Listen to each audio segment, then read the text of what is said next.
Mitigé, j'ai pas réussi à me qualifier en équipe de France ni en canoë ni en kayak cette année.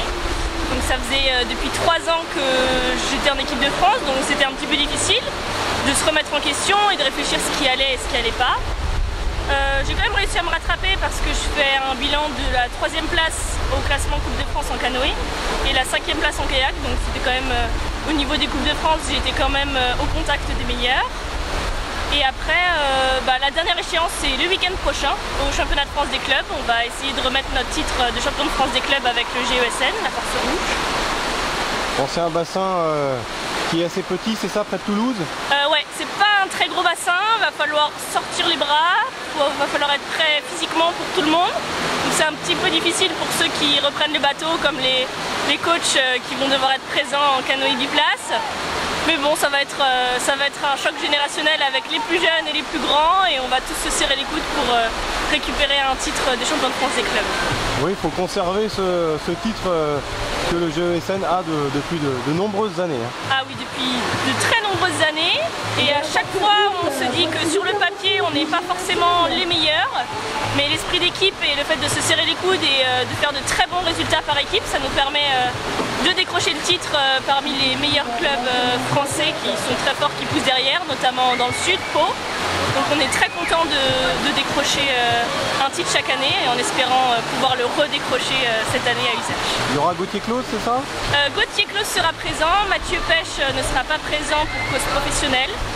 Mathieu Biasizo sera présent aussi et après toute la catégorie élite nationale 1 sera présente, dont d'autres jeunes qui sont dans la catégorie du milieu national 2 qui viennent renforcer les bateaux biplaces.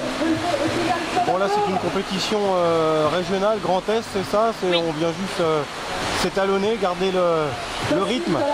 Pour ma part, oui, c'est pour reprendre des portes. J'ai reçu un nouveau bateau, donc c'est pour le tester et être prêt de la semaine prochaine. Après, pour les petits jeunes, c'est toujours bien de montrer aux petits jeunes comment ça se passe et que les plus grands sont encore là dans leur région et montrent l'exemple. Comment ça se passe les réglages sur ce nouveau bateau? Tout se passe très bien, à ma grande surprise, tout se passe très bien. Je l'ai calé la semaine dernière et pour l'instant j'ai aucune difficulté à naviguer avec, donc c'est parfait. J'ai hâte de recevoir le nouveau canoë maintenant. Qu'est-ce qui change du dernier? De l'ancien, donc c'est un Salto 3. Le Salto 2 a été créé par Mathieu Biasizo et le Salto 3 par ses coéquipiers de l'international. Ce qui change, c'est qu'ils ont rajouté beaucoup plus de volume sur l'avant pour que sur les gros bassins ça soit entre guillemets un peu plus simple et stable.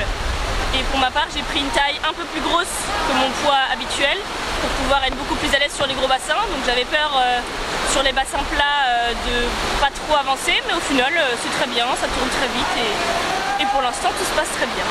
Bon, il faut se regonfler donc pour avoir des objectifs un peu plus élevés l'année prochaine. Comment tu vois ça? L'année prochaine ce sera toujours l'équipe de France U23 en canoë et en kayak. On verra en fonction de la première Coupe de France comment je me jauge, mais bon je perds pas mon objectif en vue et je pense que c'est toujours possible et j'en ai toujours les moyens.